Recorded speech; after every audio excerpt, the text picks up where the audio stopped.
All right. And it is episode 12 of the Bayou Dragons podcast. Per usual, me and Mitch and Matt were on this bitch, and we got former MLB player, 14-year right fielder, a bunch more stats that I can't even find in my notes. 3-time All-Star, 2-time Silver Slugger, Jay Bruce. Thanks for having me, guys. Oh, yeah, we've been wanting to do this for a minute. A hot minute. Jay's a busy guy, man. We've been trying to get him on for weeks now. Man. But yeah, I completely understand. But we thank you for coming on, dude. Well, I appreciate it. And it's funny because you said all that stuff about this baseball career, but I mean, let's face it, that's not why I'm on here. That's not why you're on here. I just want people to know your backstory. Yeah. You played for multiple teams. Mm-hmm. Too many to count, I think. A lot. Yeah. The Reds the longest though. First 9 years with the Reds, that was home for a while, and once I started getting traded, it was like a traveling circus, man. So it was good though, man. I lived out my dream plus of however many times more than I could have ever dreamed, and it was badass, dude. Went fast. I bet so. That's you got to play a game for a living. Yes. And most people don't get that privilege, especially in baseball. I think baseball and probably golf's the probably two hardest sports to go pro in. I can't speak for any of the other sports except baseball, but But I mean, you could probably you're a big dude. You could have played tight end or something. I have hands. You got hands, dude. Hands. But was the Reds like your yeah, that's kind of like where my loyalty, it's where I grew up as a player, as a kid, like I kind of turned into an adult there. You know what I mean? So they drafted me out of high school, and it was just my first experience into all of it, and so there was a lot of loyalty. I felt like I owed them something, throughout the whole deal, and man, all of a sudden you get traded and you realize there's no such thing. No, they don't really. You're a tool. You are a pawn. Yeah, I mean, and you're an asset to them, right? So like, if they can use you and you're providing value that's useful to them, then they're going to keep you. And if you can get them more value in return by sending you somewhere else, they're going to do that. And I can't blame them for that. It's a business. There's a lot of strategy involved, and there's a lot of assessment as far as like where the team is going.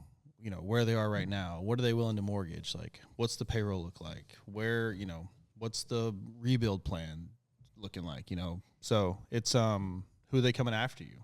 Who's coming, who's waiting to come play whatever position. So, it's part of the business, and I was very fortunate to play a lot of different places, a lot of different teams, a lot of awesome cities, great experiences, a lot of cool people. And, after all that, I came right back to Beaumont, Texas. Southeast Texas, man. Yes, sir. So you had a very remarkable baseball career. You retired how many years ago?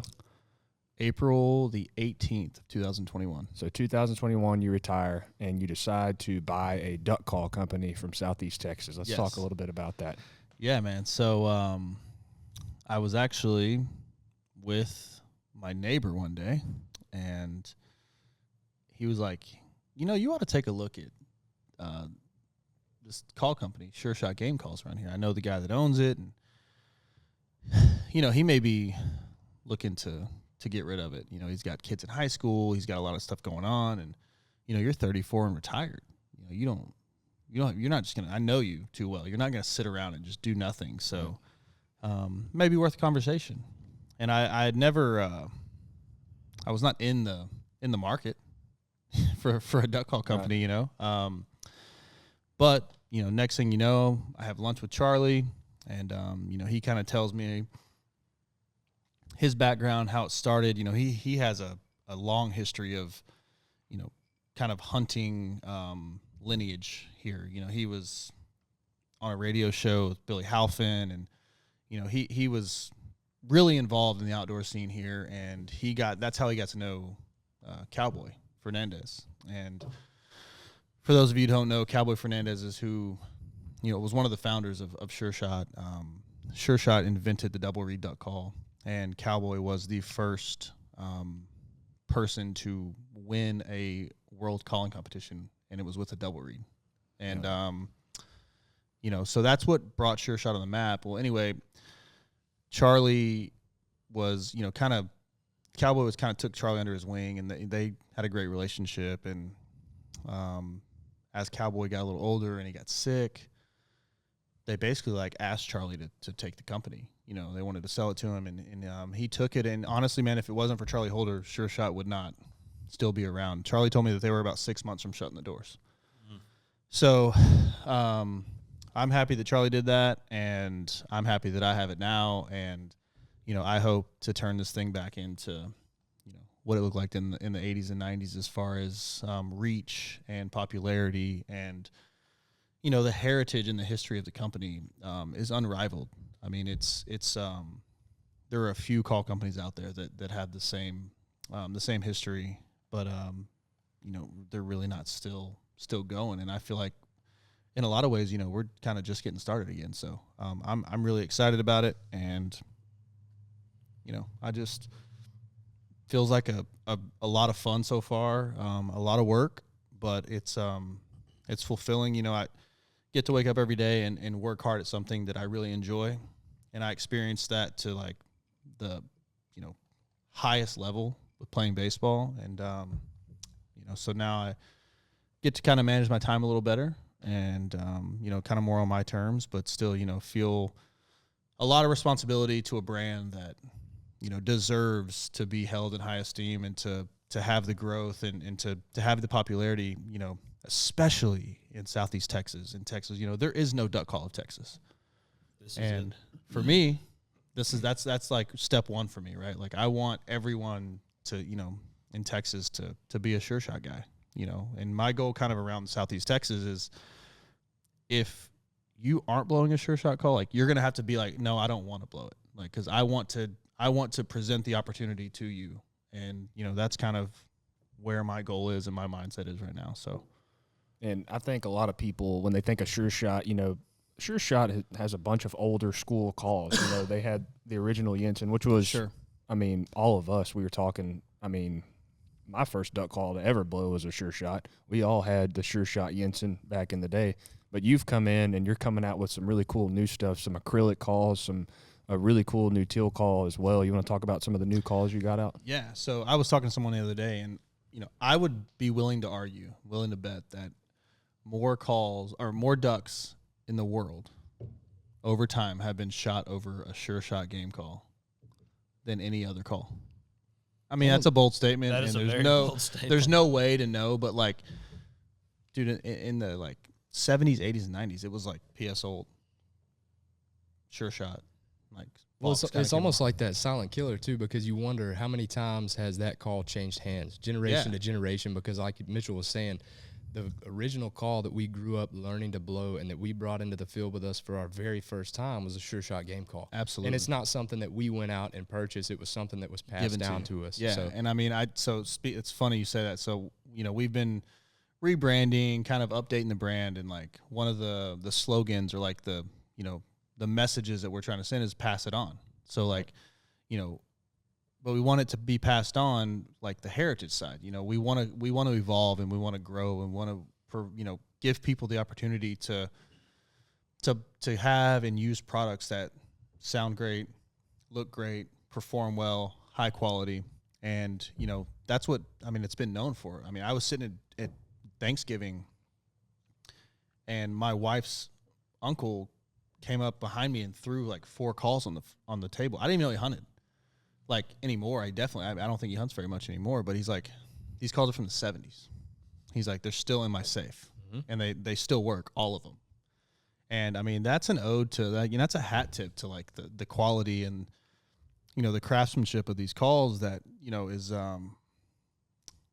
is a reason that it's still around today. And, like I said, that is a part of the, that's one of the main reasons that I'm able to, come to the market with a new teal call. And, that new teal call is a mini version of the original Jensen. And it's, that was calculated, right? Like we're paying homage to the brand. The OG. There aren't a lot of people that still use wooden Jensens. But you can still have it on your lanyard and tell a story about it, because there's a reason behind that. With the new single reed call, it's the first single reed and J-frame call that Sure Shot has ever done.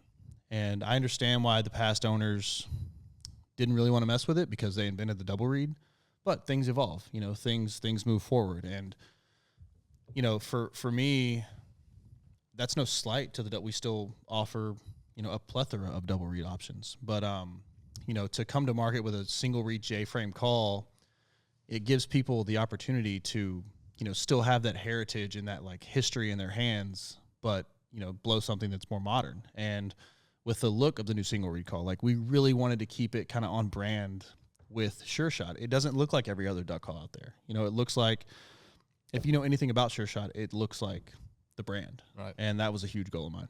It's hard to bring a single reed to please the masses, right? Because single reeds are not easy to blow. You have to learn your way around a single reed call as opposed to a double reed that's really friendly, really ducky, and really just like I said, user friendly to the user. Absolutely. And so there's a huge difference, obviously, between competition callers and field callers, and then even like now they have like a competition version of field with the meat calling stuff, and for us, we did not want to create a competition style call. We wanted to create a call that everyone sitting in this room and everyone listening to this podcast and the people down the street and the people who love to duck hunt and hunt public and all the whatever, they can pick it up and blow it. Right.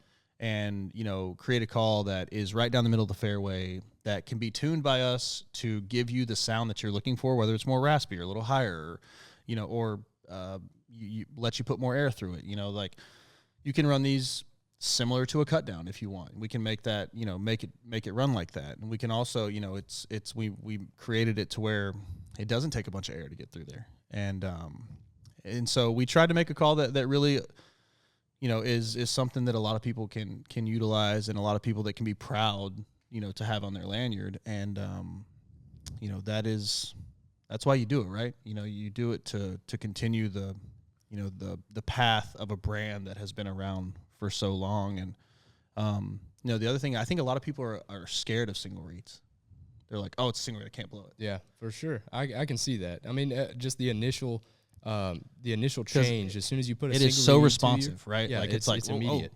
And something I would say is I'm not a great caller by any means. And I feel super comfortable running the single reed, sometimes even more than the double reed, because I feel like it kind of speaks back to you a little better. You understand what's going right, what's going wrong. And it's been a fun process with this new single reed that we've got going. And, kind of hope it's only the beginning. I always want to do what we know and really whatever we do it really well. I don't want to just throw things into the market because, it's what you should do. So we're really proud of the new calls, and it's something I think everyone should check out.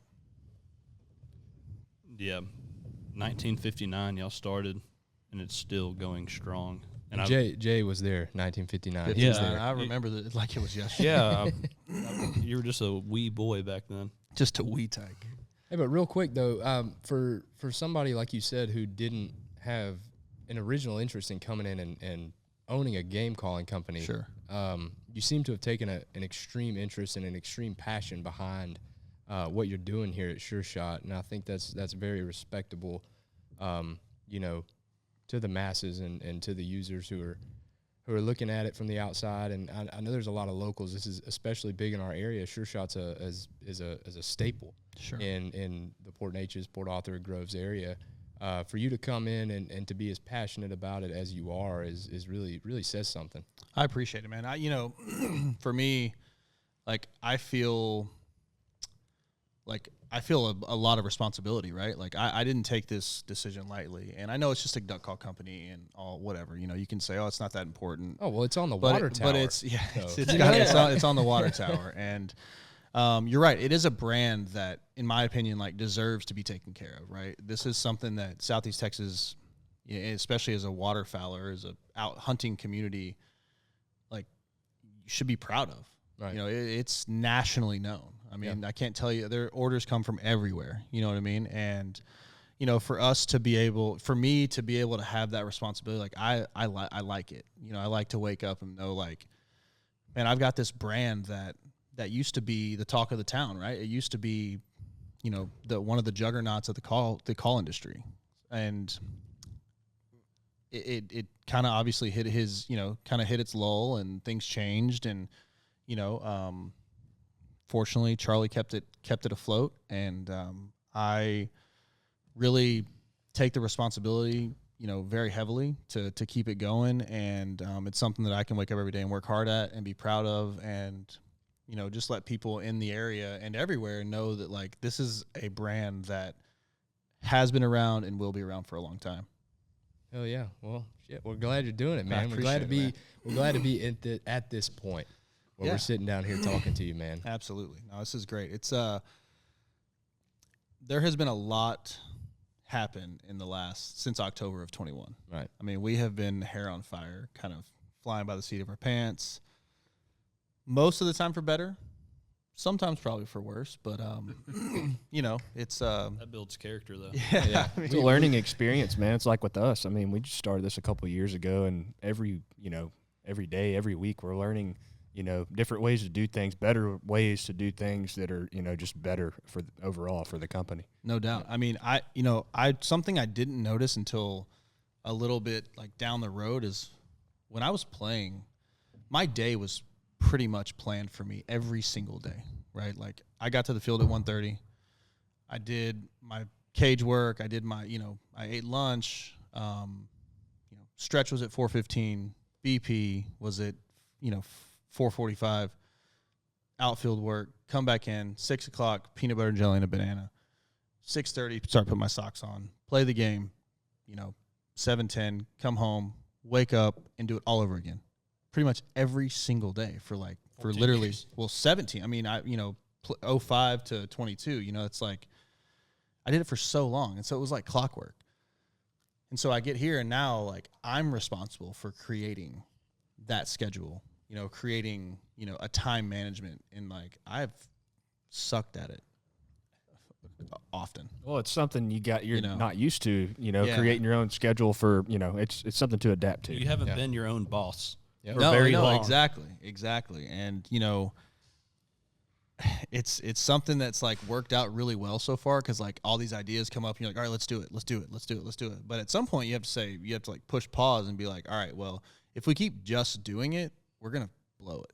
Right. So we got to like slow it down, create processes, create like things that are going to help this machine run fairly like automatically. Yeah. You know? So it's a lot about keeping the right people around you too. Yeah, no, for sure. And, you know, helps. I have so much support. Like, you know, Curtis Arnold is someone who worked here, is Cowboy's grandson. And he took a different job when Charlie sold the company. He took a job with Charlie because he was, you know, he's kind of Charlie's right-hand man. But, you know, he knows everything about this company. You know, he knows everything about every machine in here. And, I mean, he's told me that you gotta sprinkle graphite dust on these machines. I was like, graphite? What is that? I don't even know what that is. I've never even heard of it. I don't know math. Yeah, exactly. Like, what do I look like? College, you know, high like, schools and get the pencil sharpener shavings out. And of so, you know, little things like that, like the reed materials and like where you source this stuff from. Like, this is stuff that I haven't had to deal with. And if I didn't have people that were supportive and like willing to help, then, you know, you'd be up shit. Yeah, absolutely. I mean, Shane Shashan comes in here all the time. Does he really? Yeah, he's been coming in, you know, since we moved over here, since I bought the company.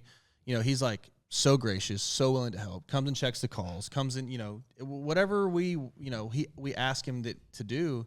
Most of the time we don't even ask, he just offers. Yeah, Shane's a really good guy. He was actually who taught me how to blow that red bone call.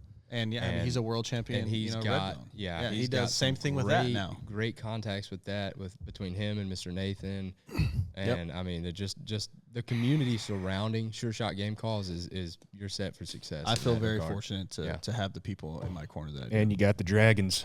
Got the Dragons on your side, boy. The Dragons, yes, they're gonna light us on fire. Oh, bro, you know. Yeah, well, we're always looking already to have continue that trend. Already have. of continuing in the right direction, man. And what's interesting too about the whole dragon situation is like, y'all have all literally blown sure shot called. I mean, the 650 has been on y'all's lanyard. Since so I was 13 years old. Yeah. So the shows, the past 2 weekends doing shows, people Yeah. were coming up and asking, "Oh, you guys make these duck calls?" And I say, "No, we have this run that we do with Sure Shot Game Calls, who we essentially partner with as a mutual agreement to benefit the both of us." And I think a major selling point in that was that before any of this happened, before the dragons were even a thought in our heads, I had a Sure Shot call on my lanyard, and that's what I learned to blow. And so, like, being able to talk to these young kids who are wanting to get into it, and even customers who knew us coming up and talking to us, they're just picking up this duck call and saying like, "Oh, what's this?" And I can just get down on it. Yeah, and because I that's mean the original call that I learned to blow. And that's what people want to see, really right? cool. They don't want to, they want to see something, that you can tell stories about. Yeah. That you've broken 100 times, and that's what it's all about. Like, it's about, like, this has been around for so long. So many people come up to us and say, "Hey man, my dad blew sure shot. My first call was a sure shot I got from my grandpa." Like, and I'm like, that's badass. When are you getting yours to give to your son? You know what I mean? Like, that's what we want. Yeah. And the more exposure, the more natural and like organic exposure that we can get, and not forced and not, concocted. Like, that's what we're looking for. Yeah, hopefully the lanyards we pass down to our sons are full of bands and sure shots too. Yeah, absolutely. I also like, though, that you've been revamping up. Y'all have a badass apparel line.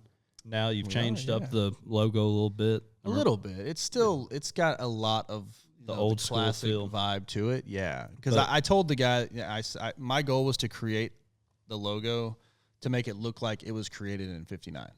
And I feel like we did a good job with it. I really do. I thought it was very well done. Well, thank you. and that's getting hot these days too. Yeah, taking man. it back a little bit. Yeah, no, the vintage. Yeah, we've never been in a better position to succeed from a brand standpoint. Bring it It's back. like vintage and heritage is the rope hat came back at the top of people's list these days. So it's that's been fun. Like, so I have a place out in Nome, and I made hats for that place before I ever even had an inkling that I would ever buy Sure Shot or have Sure Shot. And so I've been a semi-pro hat maker for a long time. So wait. So the hats you made for that, what were they? What were they called? It's Willis Marsh Ranch. Willis Marsh Ranch. Yeah, because Willis Marsh runs right through my place. So okay, I got you. I didn't really go too far out on a limb to name it, but it's cool. Pretty cocky name. Willis Marsh. So hey, I'm what Willis was talking about, boy. So when would you say you really got hot and heavy into hunting waterfowl? So, after I got drafted, I got drafted out of high school in 05, and I duck hunted, a bit when I was younger. A lot more dove hunting when I was younger than waterfowl. I don't know if it was just because, like, I remember my dad being on a dove lease, and I don't know. I don't know why I didn't hunt ducks a lot when I was younger, and then. Honestly, man, when I got back and I got drafted and I had the off seasons, I reconnected with Josie Dishman, who's a big farmer in the area, and we were great friends growing up. And we were always friends, but obviously life took us our separate ways, and didn't get to stay as closely in touch with him as I am now and or was back then. And we kind of started talking, and I started going with him, and there's some other places that were that I got invited to go to, and man, it caught me. You know what I mean? And so 06 basically is when I kind of started getting after it, and hunted my whole life, but the consistent duck hunting started kind of. Well, I can imagine you really were limited to hunting when you were playing professional baseball. I mean, you only have so much free time when you're playing, but I'm sure after you retire, you had a lot more free time to actually. Well, that, but also like when I was in high school and like young, when baseball was serious, but I was still an amateur, like I didn't have a lot of free time to hunt, right? Like I was always gone somewhere, or, baseball was like, I mean, it's all I lived and breathed it, and the thing about playing professionally is like, one, when you're done playing for the season, like I don't even want to fucking see a bat or a ball for like 2 months, you know what I mean? And then two, it lines up perfectly with waterfowl season. You're done in October, Oh, that's perfect. And so then you're ready, It was always funny. Like my wife's from Hampshire Finette, and the Rice Festival, huge deal. Yeah, brother. And it would always almost end on I'd miss the Rice Festival like basically like every 2 out of every 3 years. But man, I'd hit it just right sometimes, and I'd be home like the week before the Rice Festival, and like that was always. It's just funny, like the things you care about when like you're away from home so much, and getting back. I wanted to go to the Rice Festival. Well, yeah, you got to go get you a KC burger. Yeah, Hell absolutely. Yeah. 2 or 3 every time I go. But yeah, baseball, the schedule lined up really well, for doing that, and then started hunted with Josie a ton, and then bought my own place in 17, and it's Wright. He farms it. We have rice on it, and we've got marsh, we have timber, and it's been a project for me, and it's been it's just like another fold in the whole deal. It's like something that I love to go out there and mess around to do, and it's a blast to duck hunt out there, and I'm looking forward to starting taking my kids out there more often. They're getting to the age now where they can go out there a little more frequently. Pass it on. Exactly. So really quickly, I love to hear this question asked, and I love to ask this question, but a lot of times the answer is very similar, if not the same. But for somebody who kind of took it up a little bit later, like you said you did a little bit of duck hunting at a younger age, but really started kind of transitioning into a serious duck hunter at a later age. A lot of these young guys, you ask them the question, and most of the time the answer is that they want to go out and kill a bunch of birds, and that's how it starts, and it transitions into gaining knowledge and having a new respect for the experiences and for the wildlife and the conservation aspect of it as well. But for you, coming back into it, what was it that really like hooked you? I mean, like you said, like at first it's like, man, how many ducks can we kill today? Right. Like, how many can we kill? And now, bro, it's the hang. Yeah. Like it's the hang. It's my dog. Yeah. It's the opportunity to like have a really like, you never know when like that special hunt is going to happen. Yeah. And it may not be the biggest pile pick. It may not be, the quickest hunt, but like, there are small things that happen, during hunts that like you only know if you're there. Oh yeah, we've got a bunch of stuff. You know what I mean? Yeah, like, for sure. And well, they do it for you. They kind of sustain you throughout those lulls too. Yeah. You go back out there, not necessarily with the expectation that you're going to have a great day. There's but a chance. You can't kill him from the couch. There's always that chance, man. Can't kill him from the couch. Can't kill him from the couch.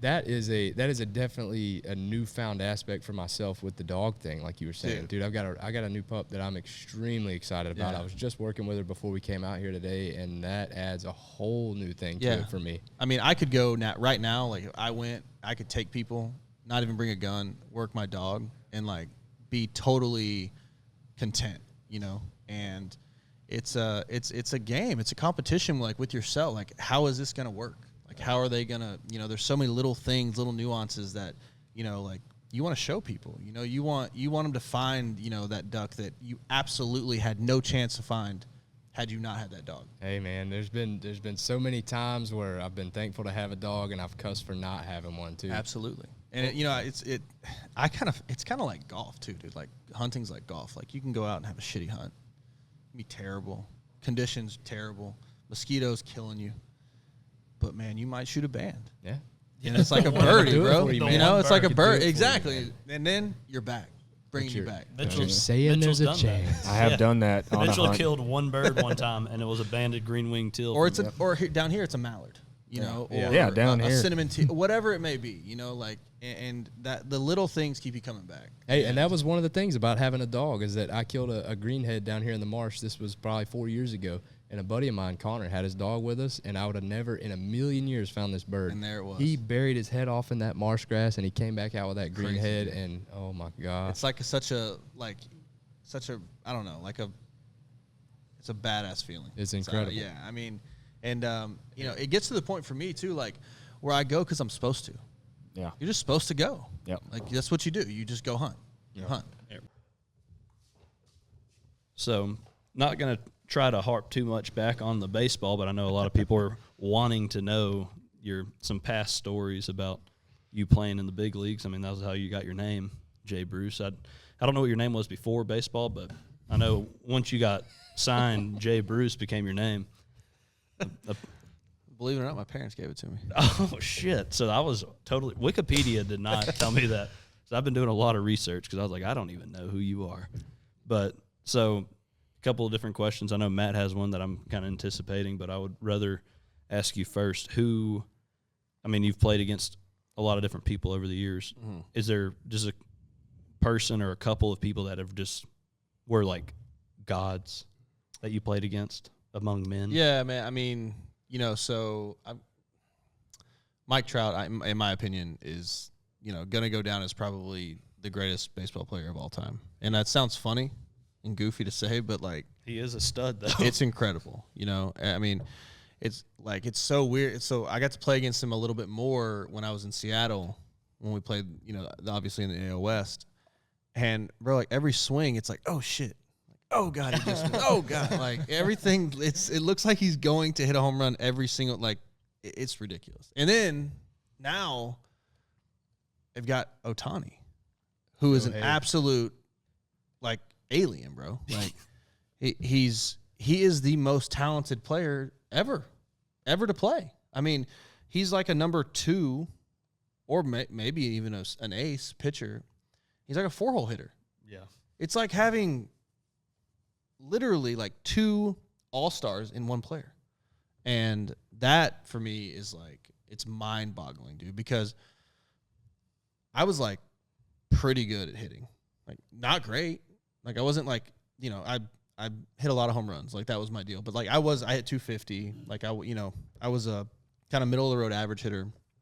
But, like, this guy's killing it, dude. Like, and then also, like, there will be multiple nights in a season where he hits the hardest ball that was hit in the game and also throws it. I'm like, are you kidding me, bro? That's crazy. That guy brought on a lot of late-night at-work conversations. Yeah, man. And shout out to you and shout out to my boy Dustin for kind of getting me tuned in on baseball.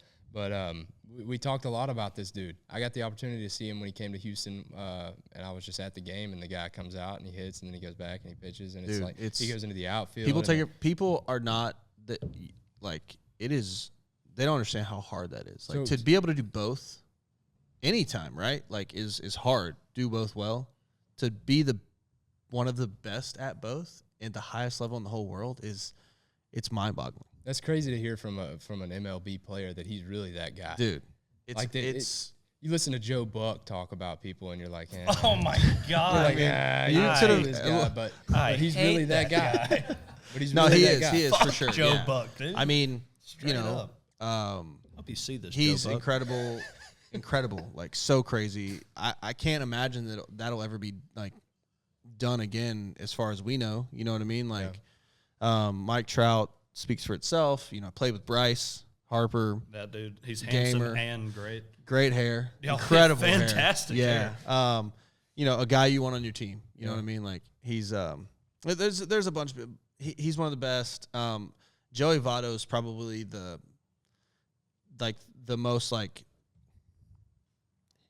he has the most hitting savant qualities as anyone I've ever met. Like, he's the most, like, perfect hitter that I've ever played with. And then, of course, I got to play with Ken Griffey Jr. That was who I was going to say. Which was my idol growing up. And then my debut, I was 21 years old. I debuted for the Reds. I was hitting second, and Griffey was hitting third, and he was playing right field. And so for me to be a 21-year-old kid, to get called up to the big leagues, to play with my idol on the same team, and then also play his position. He made the all-century team at 30 years old as a center fielder. And I got called up, like, for all intents and purposes, like, not a center fielder. Like, could get by for a little bit, but I was moving to right field whenever he was done, no matter what. And when I say I was a Griffey, like, he was my idol, like, I called the Kingdom when I was 9 years old, long distance, from my phone in my room, from 365 Eldridge Drive, right across from Vincent Middle School, and asked for Ken Griffey Jr. Just called the stadium. Like, 1411, called him, I'd like to be connected to the Kingdom, please. And they're like, the Kingdom in Seattle? And I was like, yeah. And they're like, all right. So I don't know who answers. I'm like, I'd like to talk to Ken Griffey Jr., please. Did you ever tell him this? Yeah. Oh, yeah. Yeah. It was from one. And I'll never forget. I was on the floor in my room, and I was using one of those phones where you could see all the clear phones where you could see all the guts, in them. The '90s phone. Yeah, bro. So just called up and asked, and then here I am playing with him. Like, I made the out before he hit a 600th home run, and now he's a buddy of mine. Like, that's crazy, man. Crazy. That dude's a freak. Crazy. He was incredible. I saw him play again. It was the Reds against the Cardinals back when Pujols was there. Whenever the field just got redone in St. Louis, and that was ridiculous. Yeah. Griffey and Pujols both hit home runs that game, and I was like a 10-year-old kid. Just it's crazy, man. To think about that still, like the esteem I held him at, and like now he's a friend, and like I got to play with him. I wore the Swingman brand. I was one of the on the Swingman team for baseball, so that was like one of those things you can't even imagine happening. Yeah. And it happens, and you're like, holy shit. Like, I knew this was going to be awesome, but I didn't know it was going to be this awesome. Yeah, it's crazy the experience you have whenever your fantasies and your dreams of, like, the people that you idolize, it becomes tangible. Yeah. And it just changes everything. It really does. does. You get to meet this person. You get to talk to this person. You get to realize that this person is just a human being. Dude, absolutely. And I've heard people sometimes say that, like, you don't want to meet your. You almost don't sometimes. Yeah, you almost because don't. that nostalgic feeling and there's just the feeling that you had growing up and watching this person and the feeling that they gave you of doing whatever it was that you essentially like idolize. You can't. Yeah. It almost takes the magic away. Well, it's unfair to them too. Yeah. Right. Like, because think about it from their perspective. perspective. Standard, like, right. They're not like. They're doing the best they can, and they're being the person that they are. But, like, one, like, I mean, we're all people. We're all human beings. We all have whatever we've got going on. And then, two, like, to be so naive that, like, you think this person is, like, perfect or, at this level that you're holding them to is unfair, and it's not, it doesn't make them a bad person or anything like that. But it's just, like, it really puts things in perspective, once you meet. And then, like, dude, I mean, I don't see myself this way at all, but I'm sure that there's kids out there that idolize Jay Bruce, definitely. And like, I mean, you guys know me. Yeah, like, there's people that like I said, I had to Google you at one point. Okay, so but there's people that I've talked to that I'm like, yeah, I'm gonna go meet with Jay Bruce tonight, and of course, you don't just say, I'm going to meet my buddy Jay. You say, I'm going to meet with Jay Bruce. Two first names anyway, tough, too. Yeah, bro. but can't trust him, and there's people I've told that to that have been like, oh, my gosh, are you serious? Yeah. And I get that. But for myself, it was just like, having not been brought up on baseball, it was like, I didn't. It's not that I didn't get it. It's just that it didn't have that same effect for me. Yeah. We're meeting in a whole different circumstance. Absolutely. And, for me, like, that is a hat tip for me to, like, that's why I'm still here. That's why I'm still in Southeast Texas. Like, here, dude, like, within, anywhere in the Golden Triangle, like, for a pretty big radius, like, you either know me personally or you know someone who knows me personally. Right. And so, like, the shine is, like, kind of off, like, the cat's out of the bag, like, I'm just me here. And I really, really love that. I love that for myself. I love that for my family. Because the last thing I want, and this is going to happen regardless of whether I want it to or not, but, like, there's going to be unfair expectations put on my children for a myriad of things, right? Like, anything that has to do with sports, right? There's probably going to be expectations that are not fair to them, right? They should be the best at this or that because they're my son. Well, like, that's going to happen some, but, like, people, like, are so, like, I'm so entrenched into this community, and people know me so well and so deeply, like, since I was a kid, that it doesn't feel that way to me. And that, for me, is such a big deal. Like, such a big deal. I want the normalcy so badly. And I get it here. I really do. And, like, people are so proud of me and so happy that I got to do what I got to do and have so much respect for it. But they also, like, don't abuse the boundaries, and they really don't care that much. Well, you're just a dude. Yeah, and so, that's something that I really appreciate from Beaumont and from Southeast Texas and, from the people that have been with me and, like, surrounded me my entire life. Like, it has a lot to do with those people. Yeah. For all intents and purposes, I could tell people you're my uncle and they wouldn't bat an eye. You damn well could be. I don't know. Well, he is old enough. He was born in 59. Yeah. Okay, so there was one question that All right.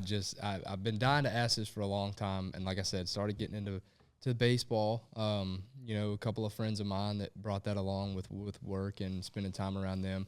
But when I did look into you and your career, when we were approaching a point of essentially doing business together, Sure. there was one thing there's a video that I watched over and over and over and over again, and I wanted to get into your head and where you were on this. When you clinched the National League against the Astros, Yes. walked it Yeah, off with a win. I want to know how that felt. So there's a whole story to this. That's pretty awesome. We have all the time in the world. Please tell me, because now I'm So- getting erect. So, the Reds hadn't been good for a long time, right? It had been, I don't know, I think 95 since they had been to the playoffs. And, I was really young. We had a really young core of, guys who had just gotten called up in the past, previous couple of years. And we were beating people, right? We were surprising people. We were that team that was winning games they weren't supposed to because we were so dumb and naive to know any better. And I had broken my wrist in 2009, right at the All-Star break. So then came back a few games in 2009 and, did well. And then I was supposed to go play winter ball, and I didn't. So came to spring training in 2010 with a lot to. I was 23, and it was I was the number one prospect in baseball when I got called up at 21. For as everyone would probably consider, I had a bad year when I was 22. I was hitting a lot of home runs, but I was hitting for a very low average. And honestly, I think breaking my wrist is the best thing that happened to me because it gave me a chance to step back and kind of recalibrate. Because I'd never struggled. I'd never had any stride. I dominated the minor leagues, dominated in high school. And when I came up, I had a really good rookie year as well. And so anyway, come back in 2010, and the first half was kind of shitty. I hit 10 home runs in a whole half. That's not a lot of home runs for someone who's supposed to hit home runs. So I go in the All-Star break, and I come back, and it kind of clicks. I think my wrist, I didn't feel like I had the power that I had, and it took basically a year for it to come all the way back. Well, anyway, so I was playing well at the end of the year there, and on kind of down the stretch, but there was one pitcher that you could put it on a tee. You could literally come out and say, here, he's going to throw you this, this, this, and this today, and I still couldn't hit it. It was that bad. And my goal was to play 162 games a year, and Dusty Baker was my manager, and he wanted me to play every single day, right? And so it got to the point with Wandy Rodriguez, if you guys remember that name. He was about a 5'9" left-handed pitcher who threw 87 to 89 miles an hour. I mean, should not be a problem. No one's looking at him on the lineup card and being like, "Fuck, not Wandy," And that's how it was, dude. I was 1 for 26 with 17 strikeouts, and so it got to the point where Dusty's like, "Hey, Junior, you ain't playing tomorrow." See, he wasn't wearing gloves back then. Not back then. Not back then. He just came back from COVID, by the way. He got COVID, came back. He's all healthy. He's good to go. He's the man, by the way. Yeah, he's the man. He's like, Junior, you ain't playing today. Or you ain't playing tomorrow. Come in late. Go out. Have a drink. You ain't playing. It ain't worth it.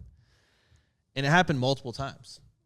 And I kind of just said, fuck, whatever. All right. If this is my one day off, if I play 161 games this year and it's because 159 games and it's because I didn't face Wandy a couple times, I can live with it.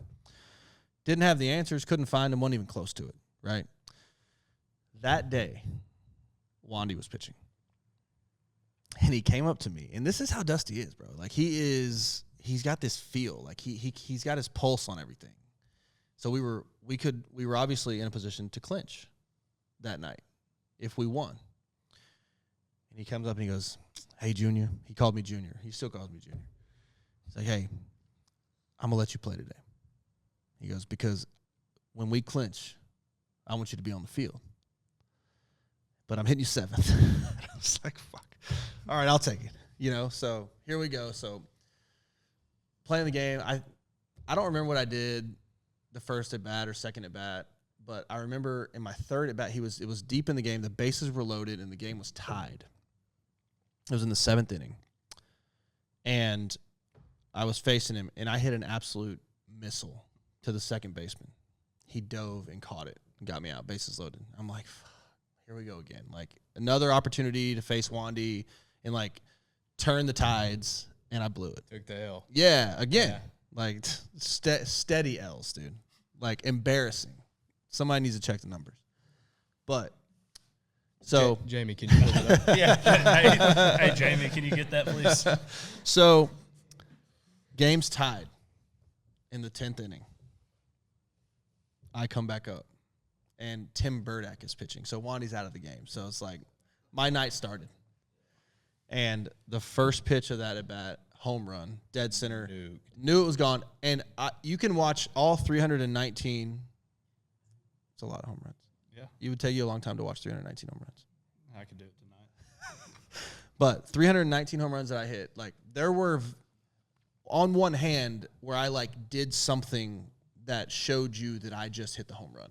Like, I was, for all intents and purposes, head down, jog around the bases, handshake, kind of boring. Yeah. Like, super standard home run trot. As soon as that ball left my bat, I put my hand up in the air.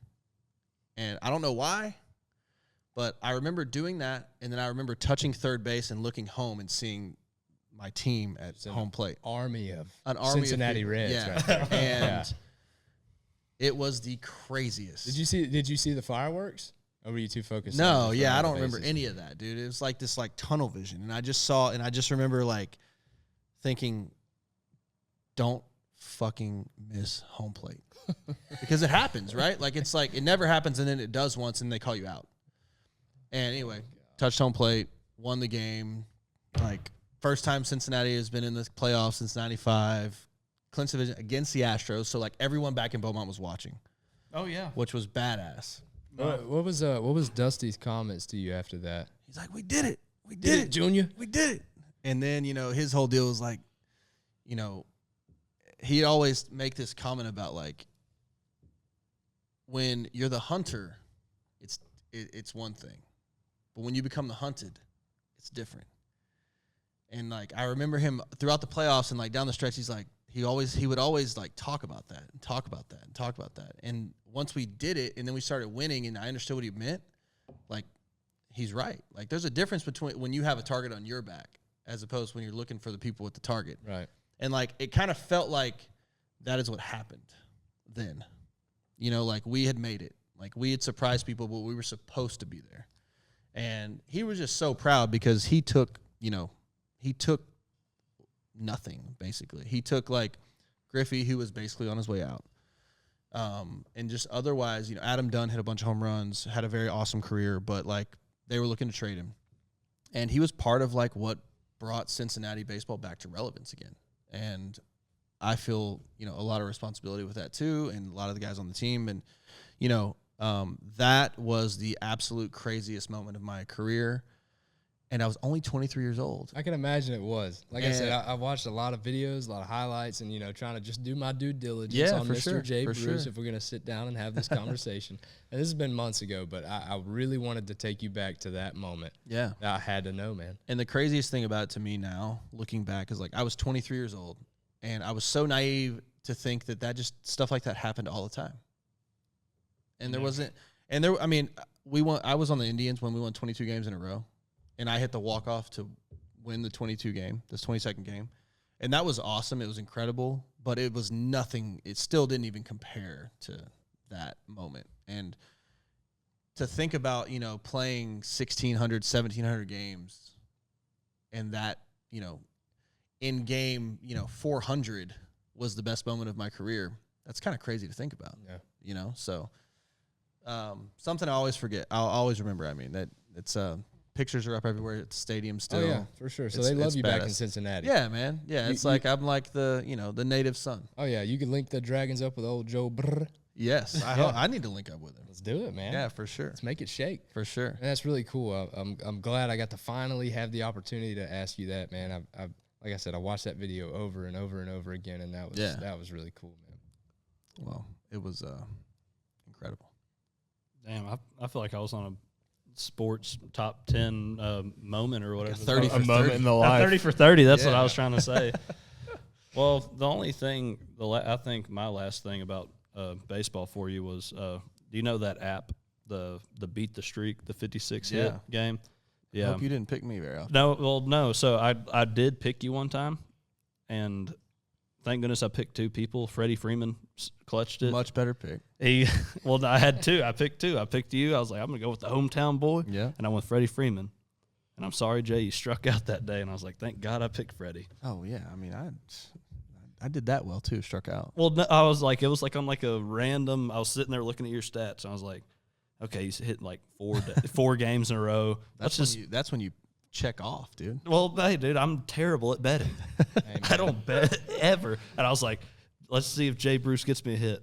4 bats, nothing. I was like, oh, God. I say the same Thank thing God about Freddie had waterfowl, 3. man. You can't hit dinks from the couch, man. No, definitely not. Definitely not. You can't. They said you can't change the game from the bench. You know, can't. The other one can't make the club in the tub. Like you got to play. You got to play for anything to happen. Yeah.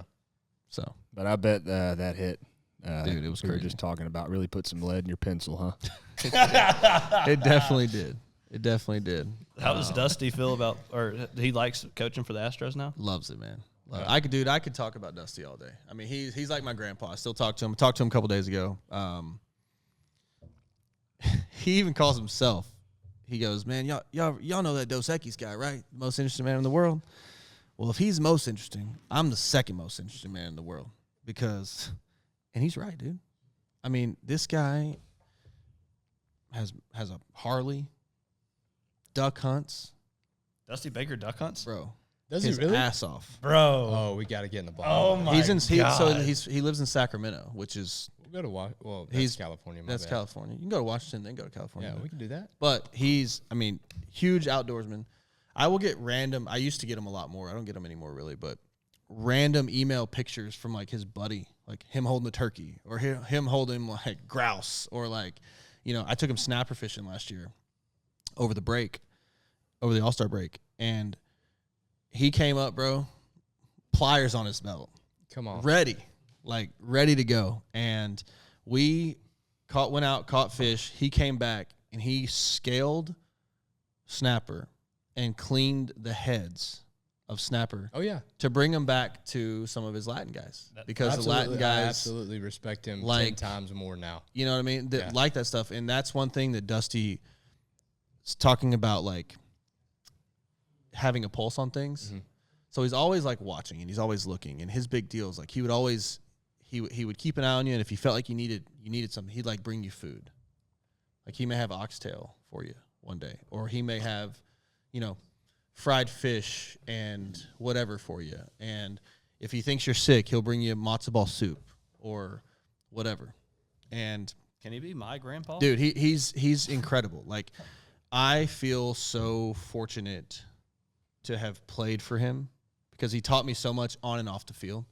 Bro, he used to make me sit next to him when I wasn't playing, when I was a rookie. And he used to make me take my hat off and look through the holes in my hat at the pitcher. So I'm sitting, 30,000 people, and I'm sitting next to him, and I'm looking through a hole in my hat with the hat over in front of my head. Like that, just like that, looking through this little hole. Not the mesh, that little hole. I can't even see. Because he wanted you to focus But I just on can't the read just either, on the so- pitcher. Yeah. So like little stuff like that. Like he set up one day, we were in Atlanta, and he called Joey and I into the office, and he goes, "Hey man, I got somebody I want y'all to meet." In walks Hank Aaron, and Dusty left.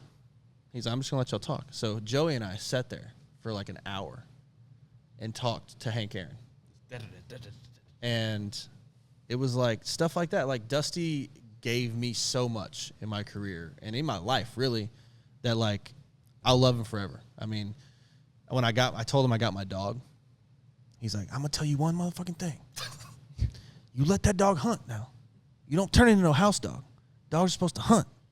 And like, I took that to heart. Like it's like, damn, like I better hunt this thing. Yeah, Hell yeah. Dusty's gonna kick your ass.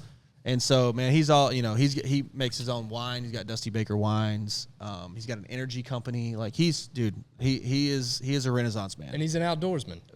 I did not know that. You think he's like, so I noticed a lot of the things you were saying could kind of translate into being like an outdoorsman / conservationist. Like, Yeah. he seems like he's a real horns to hooves kind of guy. Dude. like, don't want to waste anything. Like, Unbelievable. I love Like, that. He I really takes love his that. time. If he's going to do it, he's going to do it right. He's going to take care of it. He's going to, nothing is like without thought or planning, and it's just funny, man. I mean, I had so many awesome times with him. And if like we're in Texas, he's wearing cowboy boots. If we're in New York, he's wearing a pea coat. If we're in Florida, he's wearing linen. Like, dude, there ain't a place that he does not have like a group of people waiting on him after the game.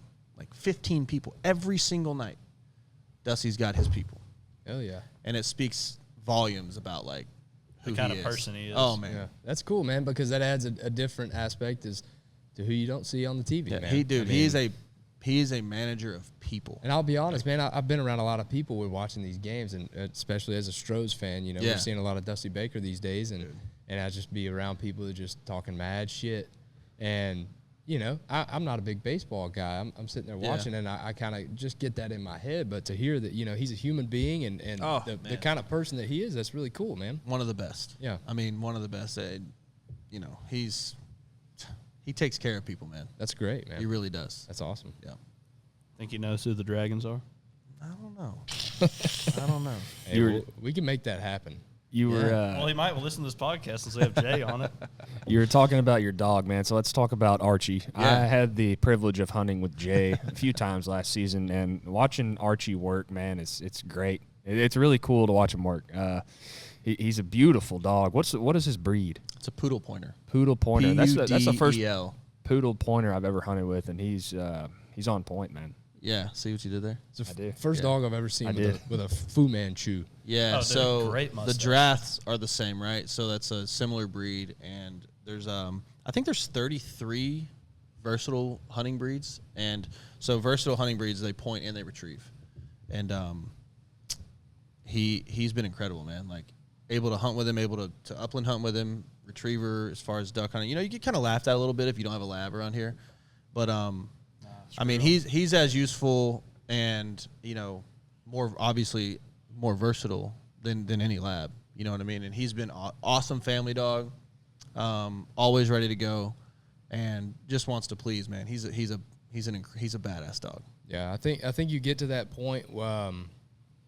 I don't know about if this is a general public kind of thing, but I think you get to that point along your journey of whether it's starting in waterfowl or starting in whitetail, where you start to kind of branch out. Yeah. And to have a versatile dog, I think would be a great thing. Yeah, I like it. I like the upland side of I don't do it a ton, but like to be able to like say, oh man, I want to go on a quail hunt, like boom, there he is, and he's staunch point. Yeah, it's awesome. Yeah, I don't know Very that cool. I'd be able to go into that scenario with my yellow lab and do that. You know what I No, mean? you definitely retrieve and flush. You know, yeah. But yeah, I mean they do have pointing labs, but they're not. It's not a natural Right. thing at all. So. Lab's like your dumb cousin, like at Christmas that just barrel rolls through everybody. Just Oh yeah, I got a Frenchton retriever. He'll do that to you too. oh yeah. What? You were 19, weren't you? 19 what? Years Never mind. old? No. Anyway. 21. 21. So before we get into it, Okay. you just made you just acquired a new company along with Sure Shot. I know we've been talking about the Sure Shot. We Yeah. talked about the baseball, and you just made a pretty big little movement. We did, man. We did. We have the good fortune to now be the owner of Redbone Goose Calls. Worked really hard at it. Nathan Wright is essentially the goose god. He's like God of Geese. the god of geese. Yeah. He's the goose and the gander. The Goose Messiah. And just incredible caller. I mean, unbelievable. Snow spec. Multiple world championship Yeah, titles under yeah. Mr. Nathan's Like belt. can't do it anymore. Yeah. Won too many of them. Yeah, they Oh, won't allow they'll him kick to- you out, bro. Actually, I didn't know Yeah. that was possible. Yeah. Yeah. So you're too good. That's kind of bullshit, though. Yeah, I mean, like, Yeah, if you're the best, just So stay. then They punish you for being the Yeah. best, but whatever. and so when one of the deals when I bought Sure Shot was like, man, why do we have so many goose calls here? because they don't. And like, sell. well, they've been here for 12 years. And I was like, well, then that is an issue.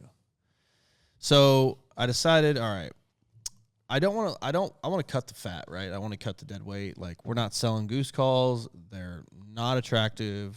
They're not even really applicable to today's hunter, right? Like the style of hunting, the way people call, everything's short read now. That's not to say that some people didn't like them, but they were not moving the needle enough to even really consider continuing to have, in my opinion.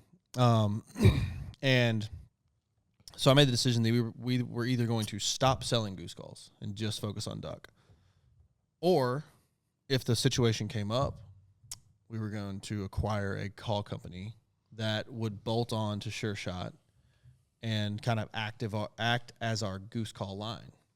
And one evening, I was sitting in the Frankie's parking lot. You ever eaten at Frankie's? Yes, The multiple Italian, times. the Italian restaurant? Yeah, man. I went Incredible there. It was spaghetti. real, Frankie. real dark in There there, on 510. Very dark. Very Yes. dark. Can't see. No. Yeah, Yeah, you right can't off read either. Yeah, I went in there at noon. Couldn't see my hands. But I was like, and I just left Stratton's over in Winnie talking to Miss Joy over there about Stratton's. goose calls, you know, A lot of case knives. about Sure Shot being in her store, you know, a new owner, wanted to meet her, whatever. And I saw a Redbone in there, and she had Nathan's number. And so she gave it to me, and that was a few weeks before. And I was sitting in the parking lot waiting to pick up some to-go food from Frankie's, and I was like, you know what, I'm going to give Nathan a call. Call him. I said, is this Mr. Nathan Wright? He said, yes, it is. It's like, well, this is Jay Bruce from Sure Shot Game Calls. I just purchased the company, and I talked to Miss Joy at Stratton's in Winnie about you the other day. And, you know, I said, I don't mean to be, you know, stepping on anybody's toes or overstepping my boundaries or anything like that, but would you have any interest in selling your goose call company? He's like, everything's for sale. For the right price. And I said, okay. Well, I'd love to talk more about it. And he said, well, why don't you meet me at Denny's tomorrow in Lake Charles, Louisiana? I said, I'll be there. So next day, went to Denny's, and that's kind of where the whole deal started. And What'd you order? Lumberjack. just coffee. I didn't even eat. Grand Slamwich, baby. You don't leave Denny's without a Grand Slamwich. Dude. I felt like I was cheating on Waffle House. Yes, thank you. I was going to when say, I was why'd you there. even go to a Denny's? Yeah, because, hey, man, this is where business happens. What the fuck is up, Denny's? And so we started the conversation there, and that was probably in April. Mm-hmm. And as of July, basically 20th or so, I was the owner. Inked it. It's very. Y'all inked it at the end of July. It was Yeah, basically, yeah. And so the thing that, you know, that was a must for me was that Nathan stayed around. Right. He stayed on because it's not Redbone without Nathan. Period. Dot. The end. Like, I wouldn't have taken the company had Nathan not agreed to continue on as a consultant or / employee of the company in some form or fashion. And at the end of the day, Nathan just wanted to fish more. You know, he wanted more time to do the things he wanted to do. He's getting a little older, and I felt like that I could take this on, and again, like Sure Shot, like take care of the brand. You know, like this is an incredible goose call company that not enough people know about, but it's still like when you talk about spec calls, it's Redbone's up there. Yeah, it's- Redbone is top of the line. It's top of the line. It's not the hardware does not need to change. Oh no. It just God, needs no. that breath of that new, you know, kind of the same way that Sure Shot does. It's really just like getting it a little. Like, I just want to put it in more people's hands. Yeah. Like, it doesn't need to change at all. Someone made a great point to me, being a baseball guy. They said, "Hey man, you just bought the Yankees. yeah. Like, there's the Red Sox and there's the Dodgers and there's the other ones, but this is the Yankees. You know." of the And so, calling industry. you know, for me, like, I was like, wow, that's a great way to put it. You know, and so. You know, have a lot to learn, but we are we're getting up to speed, and Nathan has been such a huge help. Shane, as we mentioned earlier, has been around a lot. John Chasson, who is a 6-time World Spec champion, is from Lake Charles, and he has been extremely helpful. So also going back to like people in my corner and like the right people surrounding me, it's continuing to happen. Yeah. And I'm really, really excited for the brand. I think that, we have the ability to grow it, but also keep the quality. Mm-hmm. You tend to, what happens with brands when they grow and get too big too fast, because the desire to have Redbone, like for instance in retail stores, has been overwhelming. Like I've stopped taking, like we've stopped seeking out orders because like I don't want to be able not to keep up with the influx of orders this year. And that is something that like I feel strongly that we can just like grow Redbone and like show it to more people and get it out to more people and just like make it a more smoothly, I guess more modern operation. Like Nathan was writing every single address on an envelope. Pen and paper. Pen and paper. That sounds. And then driving them to the post office every single day. Oh my god. And dedication. Yeah, like for sure. But the thing is, like, we can't lose all of that, right? Like you have to have that personal touch. Like if you have a question about your call, I want you to be able to reach out to me. If you need a video, we got you. I think that's a big thing nowadays, and that I've seen a lot of companies that have very quality and high quality products that are just not, I don't want to say they need to get with the times, but things have changed a lot. And so capitalizing your opportunities now with social media and utilizing the internet could take these great things such as, Redbone, Sure Shot, trying to take those and breathe that new life into them in the form of something that, maybe the original owners, hadn't been aware of and hadn't been aware to utilize. It's something or didn't have the capacity, right? Like Nathan made a certain number of calls every year because that's all he could make. Yeah, and it's something that's such a good and high quality product. Like nowadays, you could have an incredible marketing team and peddle a really shit product and still get it out and make a bunch of sales. Oh, absolutely. But you have this incredible high quality. Yeah, I mean it's product, a rocket, and like you said, it needs to be. And they're like, let's not get it even confused for a second. Like Sure Shot and Redbone were not the same, right? Like Sure Shot needed not a complete, but a big breath of fresh air, a rebrand, a reintroduction to the market as the new Sure Shot. Right. Redbone is the standard. It is the gold standard. Right. It is what everyone's chasing, right? Like it's the best, and I mean, obviously that's, there's a lot of great call companies out there and I'm not slighting anyone, but like this does not need a breath of fresh air. I would say this, and this is, I obviously can't debate you on this. I'm not in your realm on this. You own Sure Shot and you've seen a lot more with the company than I have, but I feel like Redbone and Sure Shot are essentially two timeless game call brand companies that I could still pick up the same Sure Shot that I had when I was a kid and manipulate birds with it. Absolutely. And I don't think that necessarily is the aspect that you're talking about, but the product itself is incredible. Oh, it's timeless, I feel like. It is. And, Nathan, like he said, like, I started making goose calls for retail, for production in 2006. But he's like, dude, I've been hunting for 50 years. Like I've been hunting speckle-belly geese for a long time. Mm-hmm. And, there's nobody that knows more about it. You know what I mean? And so to have him in my corner, I feel so fortunate and so absolutely lucky. And the fact that he stayed on board and has such like a cool vibe to him as far as like helping out and being part of this still. Oh yeah. And not being like, yeah, well, it's your company now, so whatever. It's like he's a voice, and he'll tell me like what needs to happen and what needs to like what I'm not doing right. Like I have a lot to learn. But he's right there with us the whole step of the way, every step of the way. So I'm not concerned about it because this is an opportunity for me, and it feels like a privilege almost to have the company and to be able to, get it where it's supposed to be. Like there's there are other call companies who have more exposure, but are not the level of call. And it's the world is so much bigger than our backyard. No doubt. You know what I mean? And so no doubt. To have those kind of guys and that kind of talent, knowledge, and experience, close by in your back pocket, and yeah, just man. right there, man. We're incredibly blessed, and you're incredibly blessed For sure. And I'm really glad that that's going well for you, man. No, you have a very strong ring around you. Yeah, that's what it feels like, and I just always want to like take care of that. Yeah. I want to be honest with people. I want to facilitate and help people when I can, and the other kind of like.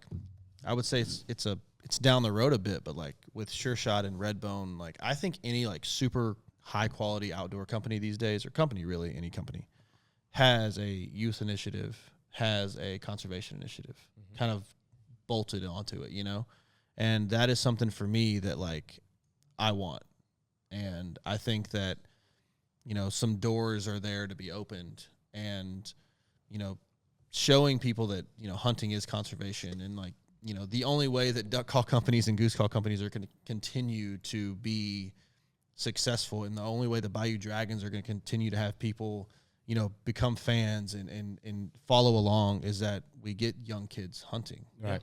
Right? Like, we have to get them outside and hunting, and, like, understanding why they hunt, and, what it's for, and, like, the way that you're able to connect with your kids and your buddies, and like it's something to behold. I've done some guiding for the Texas Youth Hunting Program, like the state of Texas, and it is like, I'm talking bone chilling how awesome it is to be able to take somebody, and usually with their parent, because they're like real young, I had this kid, like 14-year-old, and his dad in a blind. He never shot a deer before, and we harvested his first whitetail, and he was just, I'm talking, we're in the blind high-fiving. Yeah. And his dad is trying to give me money. I'm like, no, dude, what this do is, you mean? No, this ain't what this is about. And that's what you need, right? Like, you need those experiences, and not everyone has the knowledge of how to make it happen. And two, some people just don't have the ability to do it, right? They don't have the resources. And so creating those, exposing kids to the outdoors and letting them know, like, hey, this is something that is like very important and doable. Yeah, and absolutely. It's extremely important that, and it sounds backwards to somebody who is not educated on the subject, and maybe not somebody who doesn't know about hunting, but essentially as outdoorsmen and hunters, we want to see an overabundance of that wildlife. Absolutely. And so, and a lot of hunters may not even realize how much they contribute just based off of, what they pay for their hunting licenses and their federal duck stamp and all that, and where that revenue is going back into wildlife restoration and building these ecosystems and continuing, to have environments for these animals to thrive in. And so in doing what we love, we're recontributing back into that resource. No, absolutely. And, the challenges are just going to continue to come, right? Yeah. Like urbanization of farmland, as far as houses are being built on rice fields, and forests are being taken down. And, now, like, everyone talks about the agricultural shift as far as, like, where the agriculture is focused now. Like, ducks don't come as far south as often because of the agriculture up north. And when they come down, there's not as much food because combines pick up, they don't drop. They're much more efficient. Much more efficient. And so those challenges are going to continue to arise. And so, like, how are we going to take care of that? And then how are we going to get people that care about doing that? Because it's lessening every single year, right? Like, less hunting licenses are being sold, less duck stamps are being bought. And so, like, that's important for a duck and a goose call company. I think that kind of goes back to, like, everybody's, when they first come into hunting, right? It's not originally it's about the killing. It's about the killing. Yeah, it's about the big pile picks. And, it may be cool at the time, but I think along the journey, every hunter gets to a point where they start to appreciate the conservation aspect of it. And that's really what it's transformed in for me personally. Yeah. That was where I was at a certain point. No doubt. I wanted Everyone to go out is. and You wanted the pictures, dude. Yeah. Right? You get to a certain point where you're like, all right, hey, where's this going? Yeah. And you kind of start to consider those things, and it becomes I mean, maybe not interesting for everybody, but it becomes a concern where you say, is this a lasting resource? And what am I doing to conserve that resource? Well, that's, how I approach my place out in Nome. Like, I want to do things that hold more. If I can do something to hold one more duck, dude, that's a win. Yeah, and you go out there and it's like, you're like a proud dad. Like, you go out there and like a bunch of ducks get up out of the field when you're driving and you're like, wow, like, we're doing it. They're growing up so fast. They're growing up so fast. You want as much of that as you can. Yeah. If you could contribute to giving back 10, 15 ducks on your, you want to see as many, you want to see that wildlife thrive as much as possible. Yeah, for sure. So that's been a fun deal, man, and learning about that and understanding, how important all that stuff is has been a fun ride too. And I feel like that we have the opportunity as a company now to, facilitate, exposure to that knowledge for people. So, yeah, and that's out there, man. There's a lot of great initiatives, not only for youth, but for for veterans, for disabled people. Absolutely. Some really cool avenues that I just recently was made aware of that I'm definitely interested in taking on. And we take it for granted, right? Like we've been around, we grew up around it. We grew up like it's what you did. It's what like you had to almost. Your dad made you. Yeah. my dad took me when I was 9 years old. We live in a marsh basically. So like it's right there.